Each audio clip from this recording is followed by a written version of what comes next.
Afghanistan, how close can you come to winning a game and then throwing it away? You guys have never chased 280 plus in your ODI history, and you were so close, this close, and you just squandered it. You're watching the Asia Cup review, and it's been an Asia Cup thriller, a classic for, of course, games to watch in the future as well. This is an absolute classic. My name is Avnish Hegde. You're watching the match review with, of course, us at cricket.com. As you can see, Gurkirat and Nikhil Popat. Nikhil, talk to me because you're just in one pot here wondering what's happened. Make sense of it, please. You played so well, ran them close, had them thinking. You had the game in your. I'm not saying they should have definitely won, but how were they not aware that they could have still won even after that Mujib wicket? We have games going on for hours and hours and hours with stupid interruptions and random glove changes and all of that. Yet nobody is able to communicate that this is how you will win the game. Don't lose hope. The moment Mujib got out, you kind of felt that okay, that was the only thing that they knew. That 37.1 is the last ball. It wasn't. You could have done a Corey Anderson stuff and be part of folklore. At least they would have tried if they knew. It's just bizarre. But It's so kudos to bizarre because Afghanistan we're not.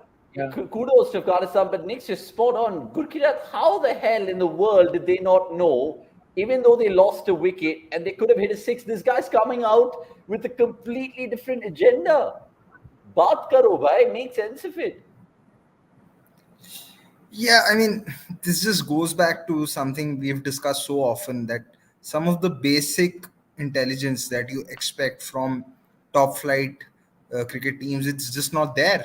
It's absolutely not there. And, that is why, when we see a captain or any team management just follow the pure basics, we are like, oh, this is a master stroke of captaincy, or, great tactical moves. So, yeah, I mean, it's just sad. It's just sad how well the game was set up.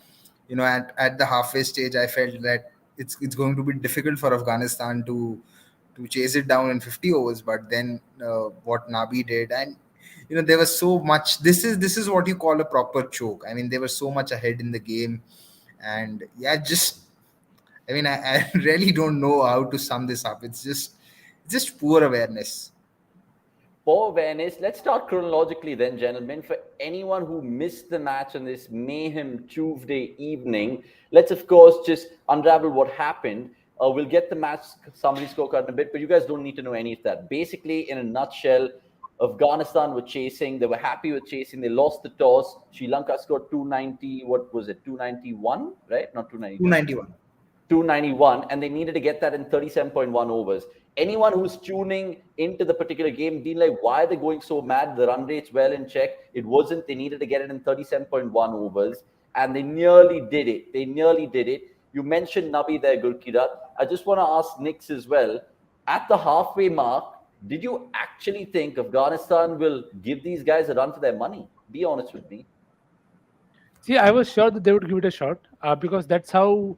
See, the good thing about such scenarios is it clears up their mind. And Yeah. we've seen some crazy chases in multinational tournaments. Mine goes back to the Netherlands one. Of course, there is a Hobart special.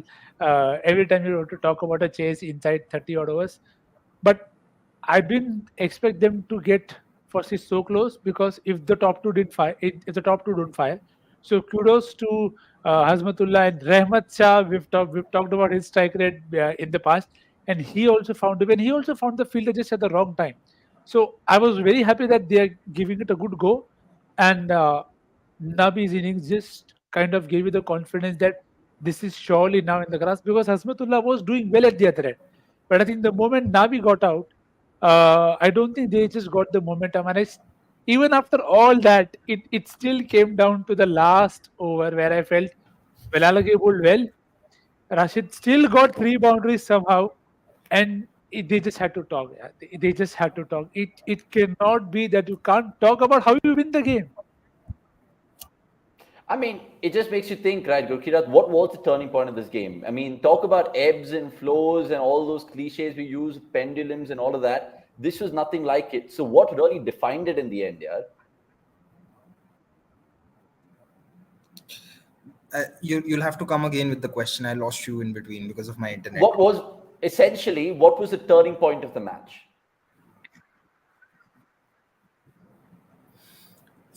Uh,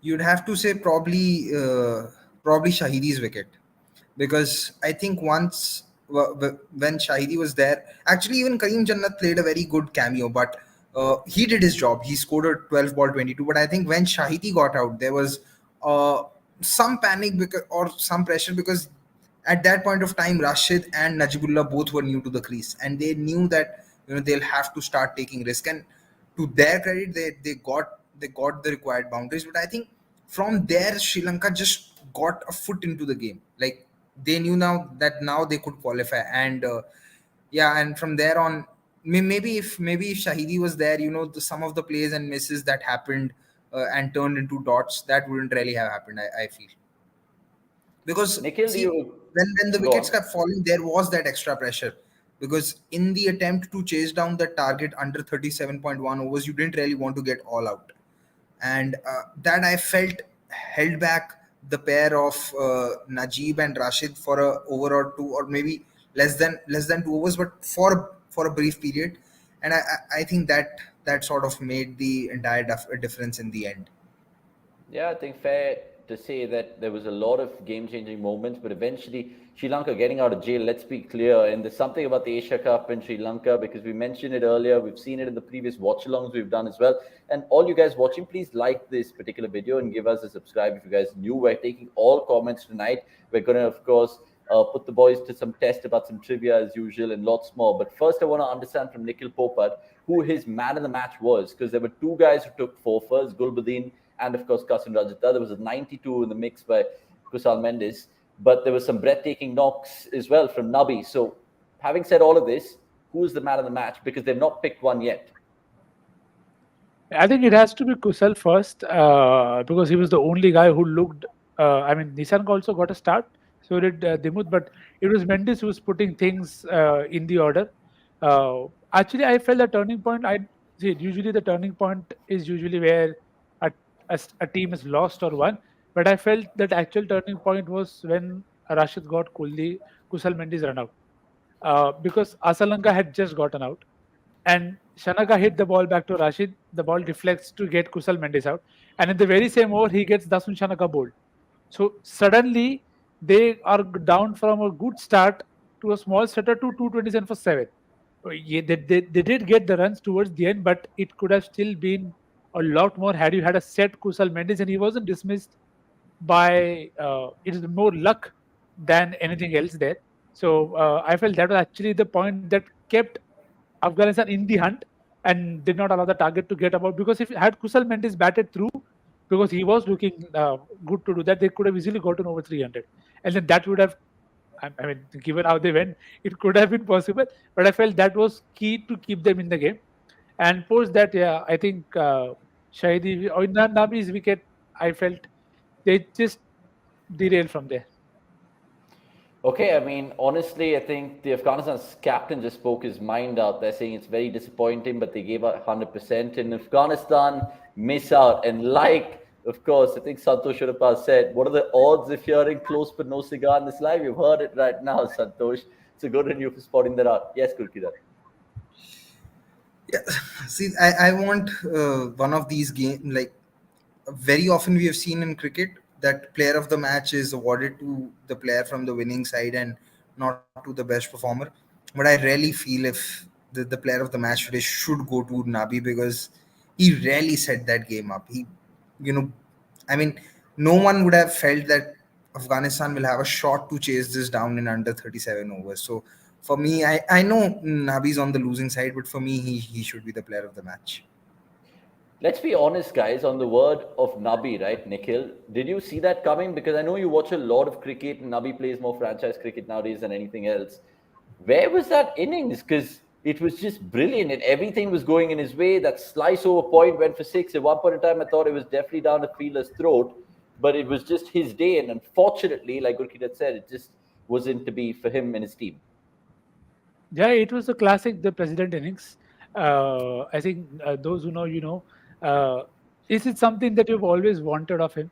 And it is not a thing that is very that you can do consistently now when everybody knows what your target areas are and what you are going to hit. But again, it's I'll go back to the situation about it is the occasion that got the best out of him in terms of he knew he had nothing else to do, and the very first six that he hit, I felt that wow, this could actually be a very good knock. And when he does that, then he can predict the short ball, he can predict the wide full ones, and then he can, and he's somebody who can hit the ball cleanly over extra cover. Sorry, I have a bias, but if you are able to hit pacers over extra cover, there is something about you that I'm going to always keep blabbering upon. That there is a lot to like about that person because you are. I mean, you just look at those hits; they were all clean ones. There might be a few here where you feel that okay, this could have gone down the throat of the fielder, but it gave it. This kind of innings are scary as the opposition because you don't know where to bowl. You bowl short, he's picking you up. You bowl full, he's disdainly hitting you over in the V, and he can smash every type of spin as well when he wants to. So very good to see that Navi president innings for sure.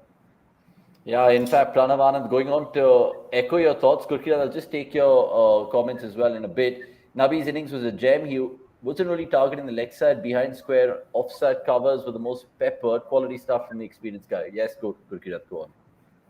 Yeah, I mean, I just wanted to talk about that, 6 over extra cover.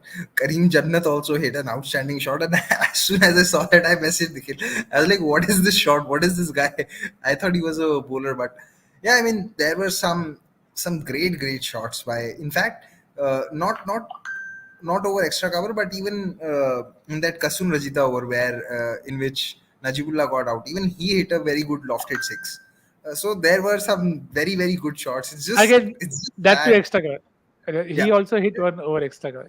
Those it's are just it's just sad that how we've spoken so much about how Afghanistan's batting really needs to come together, and today they did, but they still fell short by 2 runs.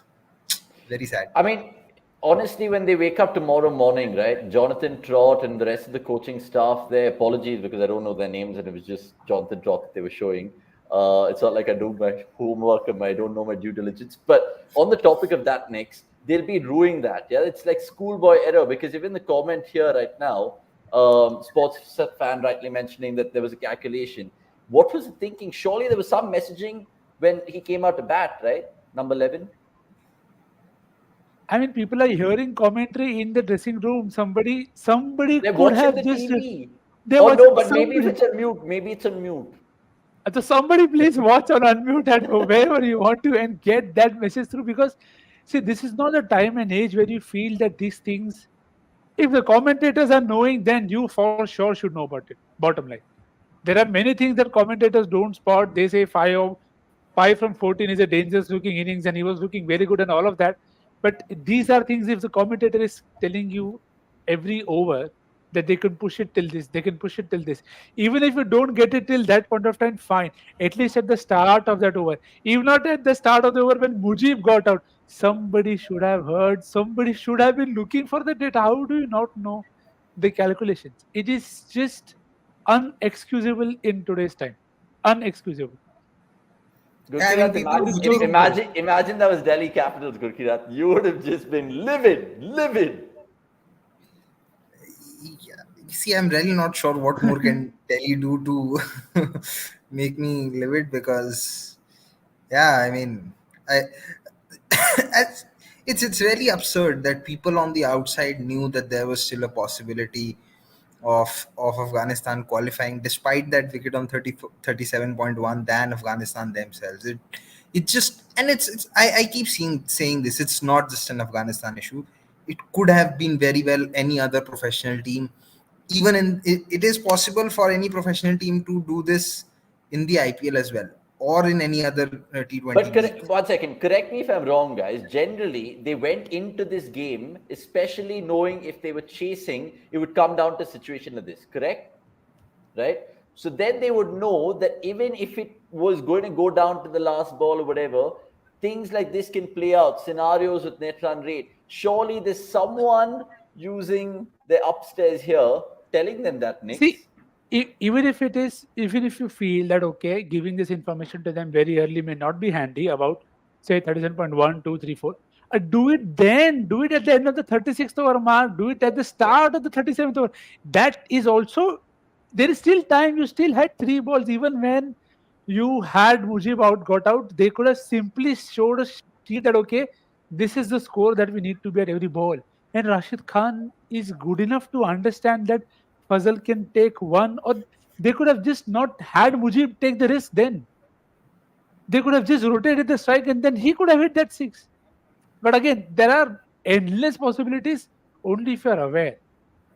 Yeah, And there's fully no fair, point right? having former players in your setup. I mean, it doesn't matter who you have in your setup. If you wanted to chase, you knew it is about run rate. How do you not know it could come down to that one ball, that one hit, that one boundary? Yeah, It exactly. it's just I don't know. It's There's just no words to unthinkable, it's justify. unforgivable. Someone in the comments said sackable offense. Meanwhile, Pranav Anand makes a good point, Gurkirat, because you look back at this match and you must be watching the highlights and you're thinking to yourself, Sri Lanka were 227 to 7 in one stage. What the hell have they conjured up 64 runs for against that Afghanistan bowling attack? Surely they lost the match there, or is it easy to say in hindsight? It's easier to say in hindsight given how close it got, but even then you wouldn't really want Sri Lanka to reach 291. But Velalage has shown a lot of times that he has batting potential, even in 100%. the under 19 World Cup. I'm not sure if I've got this right, but I think he was amongst the top scorers in that under 19 World Cup that he played for Sri Lanka. So he has Possible. had might have been top scorer for Sri Lanka, but he was Ah, he was someone who was scoring runs. So he has had that batting potential. What was surprising was Tikshana batting well the way he did, mm, but Velalage has had that batting potential, and one of the reasons I believe why Sri Lanka fast tracked him straight away from under 19 World Cup last year to the senior side was that he brings that left arm spin option and he can bat. So uh, he's just showcased why he's one of those players that have been uh, drafted straight away. But yes, it's again I was looking. Faruqi also again did not have a good game with the ball, and that has once again hurt them. Now you could look at it. A lot of focus actually will get taken away from the way Afghanistan bowled because of how the match ended. Maybe if the margin was bigger, and if there wasn't this scenario in front of us, and if it was just the normal game where Afghanistan just needed to chase 291 and 50 overs, and had they lost with say 15-20 runs, then maybe the bowling would have come under some sort of scrutiny. But given how they were pretty much in the game in the driver's seat, the bowling will not get as much scrutiny. Yeah, lots of things to appreciate from a Sri Lanka perspective because, like I said, they got out of jail and some good performances. And Nikhil Popat, you were absolutely spot on with your man of the match because Kusal Mendes did get the player of the match. yeah. And he went on to say that essentially it was him and Theeksana. He wanted to give the prize to him, but that wasn't to be. And Darshan Chanaka also going on to say that they found a way to win. Patirana, some good quotes on cricket.com. You guys can check out the live blog for all other details. Right. Obviously, it is the original four then in the Super Fours India, Pakistan, Bangladesh, and Sri Lanka. And of course, Sri Lanka, 12 consecutive matches, Nikhil. Who's going to stop Yeah, them? yeah. Just look at the prediction table. Who predicted Afghanistan to win today? Just have a look. Just have a look. I Thanks. Oh my word, let's have it. It came very Oh my close. God. Oh my God. I was actually thinking it was the other side of this bloody graphic, but well done, Nikhil and I mean, Somesh. Good you on know, you. one can say that you didn't really put a lot of thought in your predictions if you don't even remember what you predicted. Fair, but look, you and me, Gurkirat, we've lost two predictions, and Nikhil and Somesh is getting one wrong. Well, we clearly know who the Nostradam is of cricket.com is. By the way, I just want to ask you guys about the Super Fours because there's Bangladesh, Pakistan tomorrow, and then I think India, Sri Lanka now next, right? In 7th September, am I right? No, the game's on 8th.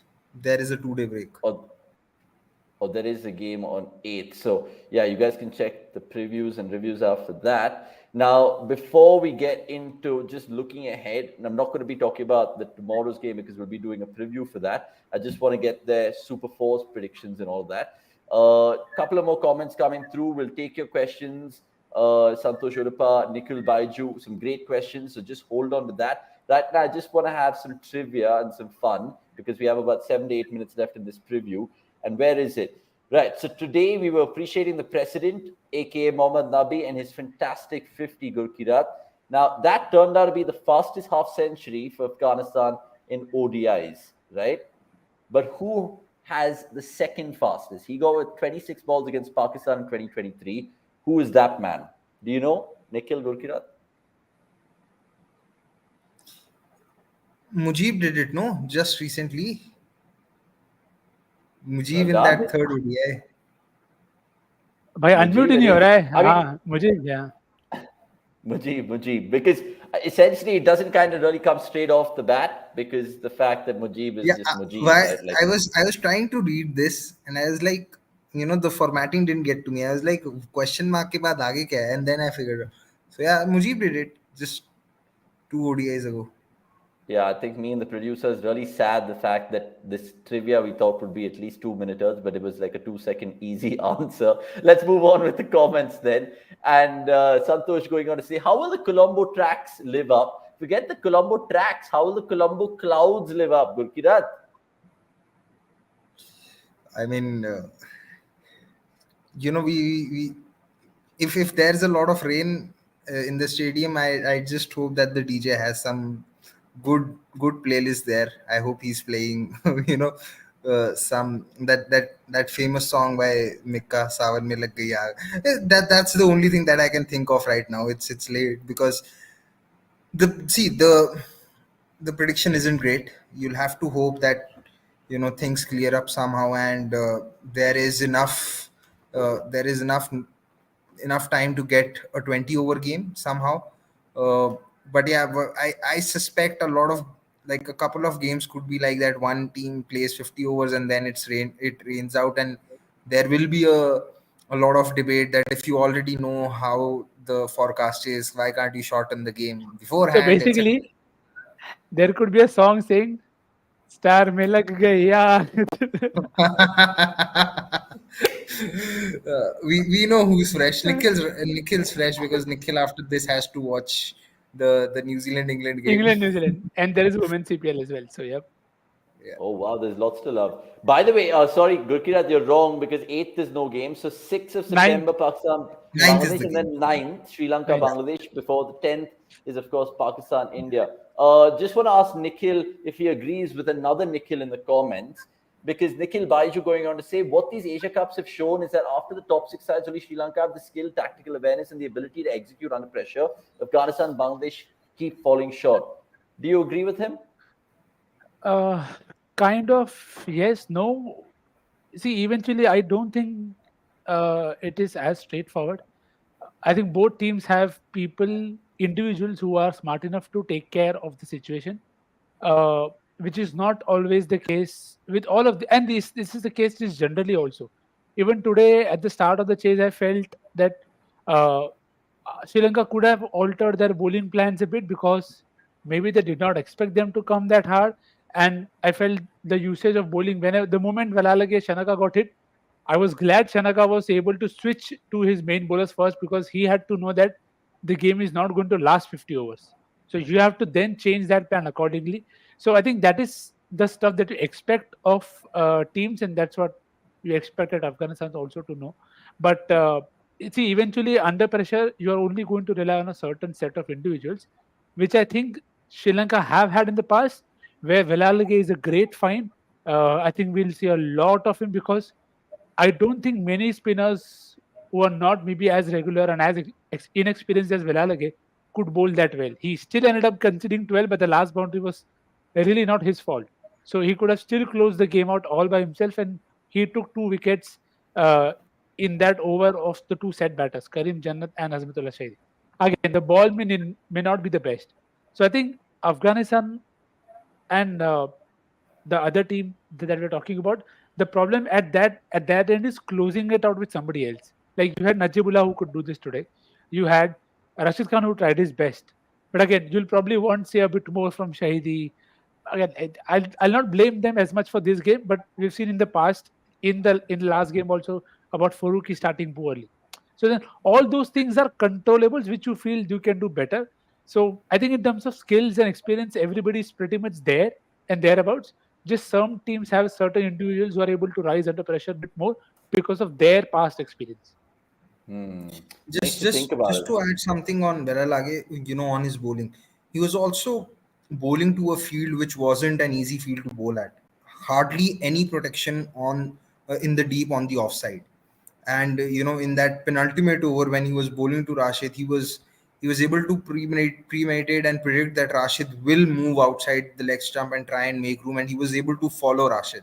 It's another thing that on one of the occasions that Rashid was still able to clear the fielder, inside the circle, but it wasn't an easy field for a left arm spinner to bowl at to a right hander, because you expect at least there will be some cover outside on the offside, but all the fielders were inside the circle. So showed great temperament actually, and a lot of smartness, because he was able to change his trajectory and lengths at the last moment, seeing Rashid come down. So uh, yeah, someone who could really be a talent for Sri Lanka in the future.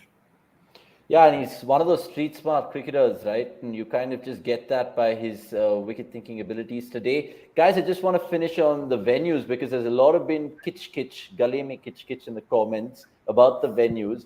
Sanjay Papigiri saying, what's the problem with Hamatilda though? Couldn't really understand teams why not playing the Super Fours there. Pranav Anand going on to say, how come there's so much national variation? Is it specific to Sri Lankan venues? Yesterday, 85 bowlers are getting that too. It's because of moisture. And Arul Ankur Kumar going on to add Colombo matches may shift to Hambantota.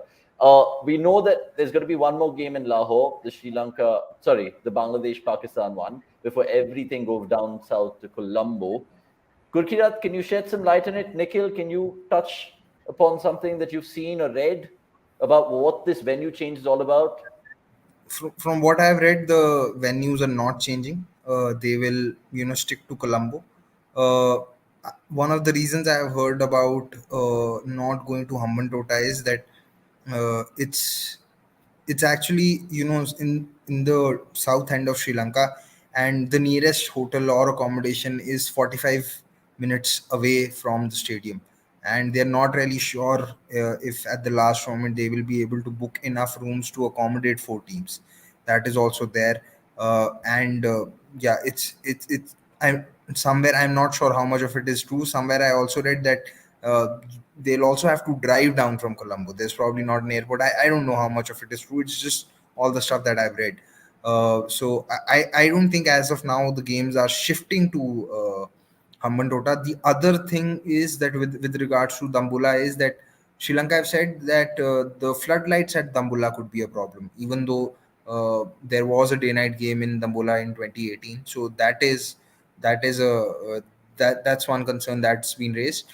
The other is that Indian team really didn't also were not keen on playing in Dambula because they felt the hotels there were not good enough. Again, not something that we can verify, but this is all the stuff that I've read so far. Okay, I'll add to it by just giving you some weather info. Because as you can see there in Colombo, the chances of rain in the next 10 days exceed 50%, while in Hambantota, the probability of rain is reportedly only 20%. So it makes you think why it's actually not Hambantota, but Gurkirat made some points there. Nikhil, what have you read, seen, heard? It doesn't make you think. Cricket is known to find a way to, spoil your Baffle own, you. baffle you, or just not surprise you now because it's the norm. But yeah, I think pretty much all points mentioned there. Distance for Amman floodlight. They are reinstalling the floodlights in the stadium in Dambula, maybe there. So you can't play there day night games. You can't start early. So yeah, Nothing. all those. Acha, okay. I just wanted to know this. Our matches, our matches. So Colombo has three stadiums. There's Premadasa, there's Uh, SSC, and there is Pisara Oval. So Dambula bhi hai. Oh, no, Colombo. I'm talking of Colombo, Colombo. Colombo. Also, what about Gaul? Why are they not considering Gaul? Because Gaul's been hosting pretty much all the test matches since the pandemic, and it's a beautiful stadium. It is, but again, like this thing I put out, apparently the weather's even worse in Gaul. So that's why they've Australia, taken it out of the equation, Good. because it's right next to the sea. They don't trust it. And It's a monsoon and all of that. Avinish already said Gale mein kich kich. Sorry. That's a great one. That's a great one, honestly. We love it when we're just funny at 11 p.m. in the night. Guys, look, I'll tell you what, it's been a fab show, and well done, Afghanistan, but it wasn't to be. Sri Lanka, the Asia Cup champs, actually will defend their journey in their very hometown next, which will be good to see. I just want to plug in something here before Gurkirat will end with you. Take a look at this Tuesday cricket.com classic, because it's a throwback to a tournament which happened 19 years ago in Sri Lanka. I'm talking about the Indian Oil Cup 2004, the Asia Cup, and Sachin Tendulkar against UAE. I won't say anything else, just watch this. This bowler got $1,000 for getting Sachin Tendulkar out. This country officially announced an award for the Master Blaster's wicket. So let's rewind the clock to 2004, as India were playing the United Arab Emirates in an Asia Cup clash in Dambulla.